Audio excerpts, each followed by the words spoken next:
All right, ladies and gentlemen, this is not the LFG Podcast, contrary to what it appears, but I am Chad Holloway, joined by Jamie Kerstetter. We were co-hosts on the LFG Podcast, the now defunct LFG Podcast, Jamie, but I'm excited to talk to you. Yeah, I miss you. I know, it's right. I haven't talked to you since last year. That was our last episode. 45 episodes. It was a good run. It was a good run. I also think it was nice. A lot of people's messages on Twitter were just saying they really liked the pod and they were happy to have the mid-majors be more of the conversation. So I feel a bit guilty. Yeah, for those who might not know, the decision was made at PokerNews to disband the family of podcasts. There were half a dozen or more podcasts under the family umbrella, and LFG just decided, instead of trying to find a new home, that we were just going to let it rest. Had a good run, 2 years. Jamie, you were also doing another podcast. I'm here on the PokerNews podcast, of course. You know, while we're on that, tell us all about the other podcast that you're doing with Marle. Oh man, this is so awkward. This is like, I don't know, I feel like I'm talking to an ex-boyfriend about my new boyfriend. It's kind of fucked up. I'm doing one with Marle Cordeiro. You guys probably know her from her vlogs. She put out some pretty funny vlogs at the start of last year. And it's called The Rake. We do it for Run It Once, Phil Galfond site. And, you know, we just kind of talk a lot about poker. Right now we're covering the Galfond Challenge, which has been a bit of a bloodbath for Phil, so that's a little awkward. But, you know, it's early in their challenges, and I think he even has like six different opponents, so I'm sure he'll bounce back. Yeah, I mean, he's got to shake the rust off a little bit. And it's everyone likes the underdog story, right? So dig yourself a hole and then climb out of it. I actually think it's pretty smart to start with one of your hardest opponents, because then people are like, oh my god, has Phil lost his touch? And then he might like just give a beating to the next five. Yeah, it could be. Well, definitely check out that podcast with Jamie and Marle if you haven't. It was not, nor was the LFG Podcast, nor was the PokerNews Podcast nominated for Podcast of the Year. Yeah. What would we have done, Jamie, if LFG would have made Podcast of the Year nominee? I guess maybe we don't have to quit it then, right? Like, we got to keep it going at least to see if we win. I know. I feel like that would be weird to, like, get nominated and then quit. I don't know. But that was a hard category. I was just looking over the list and, like, there's definitely pods I've never heard on the list. But then it was a reminder that there's, like, 10 pods I've enjoyed listening to on there. And, yeah, it was cool to get nominated last year, but I was looking at the list this year. I'm like, it's going to be a tough one. Well, given that no PokerNews related podcast is on there, I can kind of play favorites, and I actually do listen to Dat Poker Podcast and The Fives, every episode of both. I really enjoy them both. I think they would both be deserving winners, but not to toss shade on the other two. The Poker Life Podcast by Joey Ingram, who's nominated for 4 different awards, which is crazy. That's pretty crazy. And the grid, I mean, Jen Shahadi is one of my best friends, and this is probably the most like ringing endorsement I could give to anything. I have been so out of shape, and I've been starting to work out. And I was 30 minutes on the treadmill, and there's only 17 minutes left of Daniel DeVoris on Jennifer's The Grid, and I was like, I could do 17 more minutes because I knew if I paused it, you take a break, you kind of like do other stuff. It's not like, I don't know, sometimes I'll just put a pod down and never listen to the end. So I'm like, I really want to make sure I hear like the rest of what this dude has to say. And I put 17 more minutes in, and I'm a fat, lazy person right now. So I feel like that's a pretty good endorsement for how interesting her podcast is. Well, while we're talking about your health real quick, Jamie, we're never going to get to the end of the story about the vegan prop bet on the LFG podcast. So let's do it now. How's that bet going? Good. I only have like 2 weeks left. Wow. Yeah, the actual eating healthy vegan stuff is like not that hard. The blogging is the annoying part. I'm like, ugh, I have to write like a book report about this week. Like that part has been kind of annoying. But the actual eating, it's just not that hard to live in a big city and eat vegan food. Like people just do a great job of making delicious vegan food all over Las Vegas. The middle of the country, different story. I was like, another baked potato, delicious. So what's the plan after these 2 weeks are up? Are you going to stick with it? Are you looking forward to, chomping down on a burger or something? There's a few things. So I'm going to stick with it probably like 99%. There are a few things where I know I would have broken. Like if I wasn't in a bet, there's no way I'm going through Thanksgiving and being like, no turkey for me. And there's other little things that you wouldn't think would be a big deal. Like I really miss eating scrambled eggs. Like stuff where, but in the store you could just buy like farm raised for $5 instead of the like $2 it would normally cost for a dozen. So I'll probably just do that. Like there's little ways to get around being just like such a meat consumer, and like, I don't know, the animal industry is pretty bad. We don't have to talk about that today. Yeah, I think that's a whole different podcast, a long Very one for sure. Mm. Well, let's go back to the Global Poker Awards, Jamie, because you are nominated for 2 different awards. The first one we'll go and talk about is Twitter Personality of the Year. You are nominated alongside Barney Boatman, Kitty Kuau, and Kevin Mathers, and yourself. And, you know, I've talked to a few people, and I think you might be the favorite in this category, Jamie. Oh man, that just means I'm going to feel bad if I lose. I think it like depends what people are going for, because I think Kitty and Barney are both funny, and then I think Kev Math is just like super helpful. He can be kind of funny, but I think his main thing is that he's just like so helpful. Like he's very useful on Twitter. So it really depends like what people value. If they're like, oh, who makes me laugh, or like who have I like gone to every time I need something, and that would be Kev Math. All in all, I would be happy to win. It sounds so silly. I'm supposed to pretend I'm like, oh my god, who cares about awards? But I kind of want one. I mean, we were nominated last year for Podcast of the Year when we were doing the LFG podcast. And, you know, you went. I wasn't able to attend, but you were there. We did not win. I feel like there's some redemption here. You got 2 shots at it, too, because the other category you're nominated for is Broadcaster of the Year. I have 0 chance at that one. I was actually very happy to be included in the list. Like, even when it went from however many, like 30 people down to like 10 or 11, I was happy to be in that list. Very happy to be in the top 4. I think it's cool because like this summer I had a hard time after the final table. I felt like, getting just some good stuff and then some criticism, but it was just a lot more than I'm used to. So I left that feeling like, oh man, there's some people who like hate my commentary so much. They just like hate me as a person. So it was like nice to make that list and be like, okay, it's just like a few people who just like super hate me. And then other people don't, I hope. Or maybe just, you know, like my mom and little brother voted like 600 times.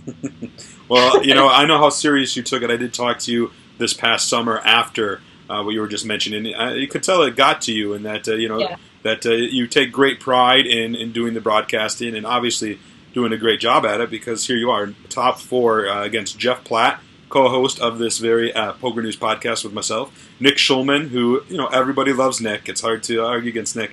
And then Joe Stapleton, who has been in the business a long time and a comedian as well. So, yeah, it's another tough category. Between the 2, though, I mean... give it to Schulman. Give me a break. Like, do we even need to announce this category? Like, I feel bad. He's got a new kid at home. Like, just ship the trophy to him. Don't make him put on a suit, you know? I mean, you got to bring at least one of the trophies home to Crouton, right? I got to try. Do you know when he was a tiny baby puppy, we had him for about a week.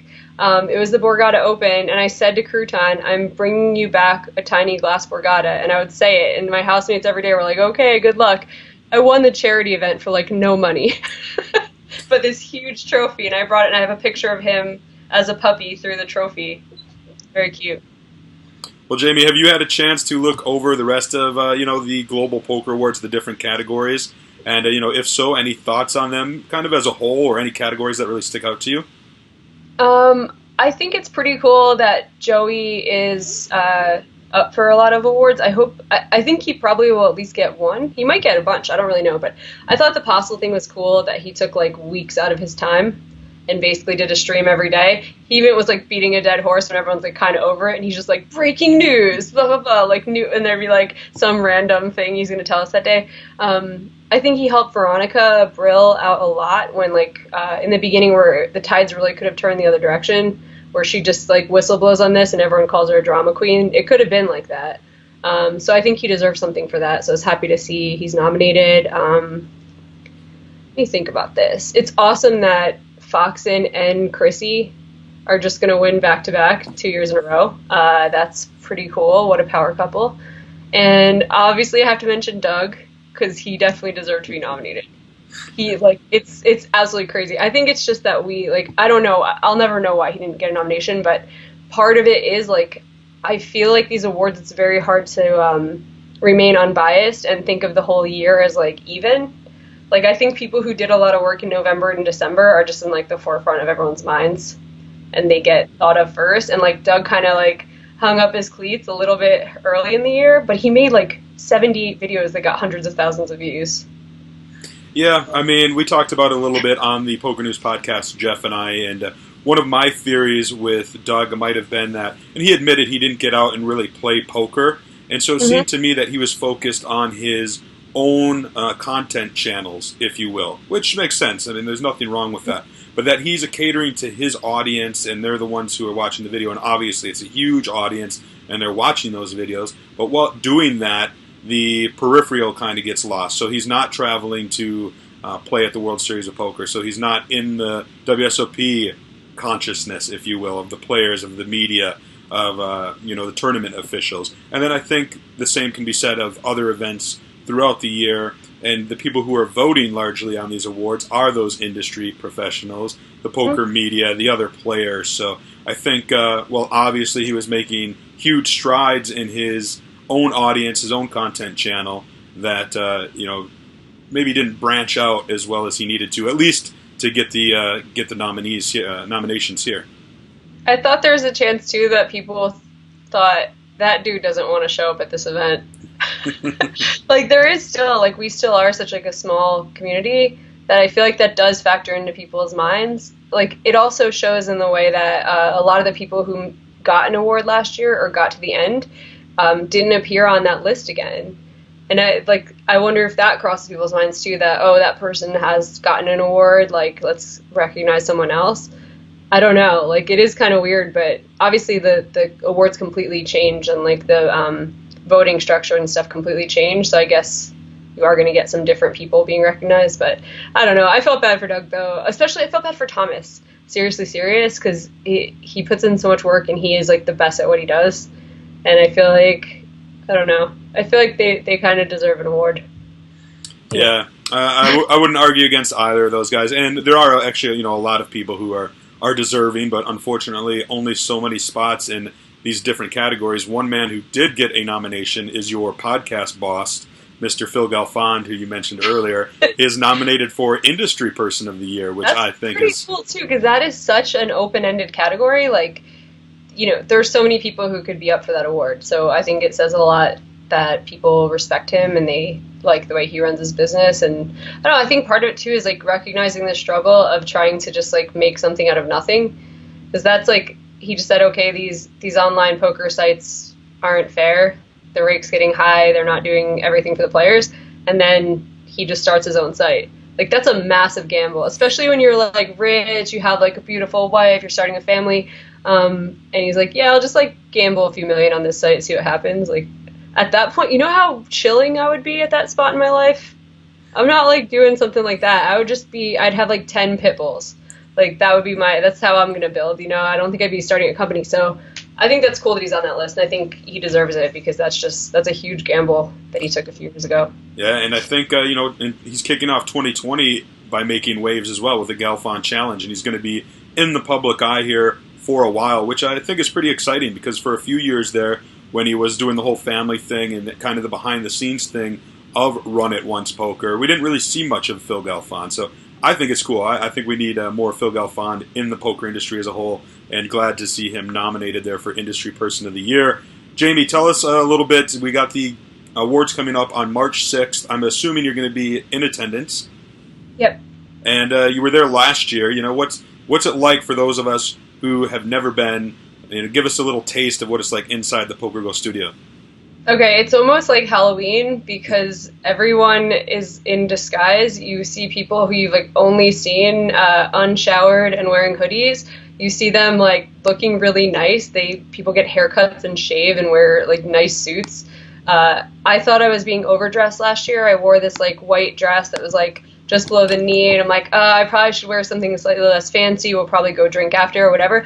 I was like borderline underdressed for this event. It was unbelievable. I'm dressed like formally, like I could wear that to probably like court or something if I really had to. People were dressed like it was a gala, like in ball gowns. It was nuts. So that was weird. They served food, which was cool. It really does look like an award show, like you'd see on TV. And then people took it extremely seriously. Like, they'd win an award and give, like, a heart. Like, just a very nice, like, heartwarming speech. And I was like, lucky we didn't win last year because I couldn't do that. Like, I just fuck around too much. I was like, Crouton, come on up. Come on up, buddy. Crouton loves podcasting, so come on. I don't think I can make a speech without making a joke. I don't know. I mean, I think you should. Hey, if Crouton's going to be there, I think I can maybe get Money up here. They can be podcast friends real quick. Let me see if I can... Money, come here. Maybe you can see her. So you see Money laying in the background right there? Yep. That's Money right there. Those of watching here. And then there's another one right here. Another one. Yeah, another 2 Wimes. They just take up the whole bed like they own the house. So, Crouton, what a good boy. Yeah, he loves podcasting so much. Oh, thank you. Thanks, well, everybody gets to hear about Crouton. For those of you who have never met him, there he is. Yeah. All right, Jamie. Well, I really appreciate you taking the time. It's been fun to catch up. We haven't got the chance to talk much since the LFG podcast days, and I really hope that you take home 2 awards at the Global There's Poker no possible Awards. way. Chad, if you're betting on this, don't bet that. Hey, I didn't think there was any possible way we could do 45 episodes of a podcast with you and I, and we still managed to do it. So anything's possible. And for those of you who want to keep track of Jamie and learn why she is nominated for Twitter Personality of the Year, go to Twitter and follow her. It's easy, at Jamie Kerstetter. Jamie, good luck. Thank you. Can I plug a thing I'm doing? Absolutely, you do it. Okay, next week. So I'm going to Florida, to Daytona. They have a big tournament series and also a charity event that Monday benefiting the NASCAR Foundation. So it's Daytona Dogs and Poker on Twitter if anyone wants to go. It should be fun. It's going to be a nice drinking weekend if anyone wants to hang out. So there you go. Check it out.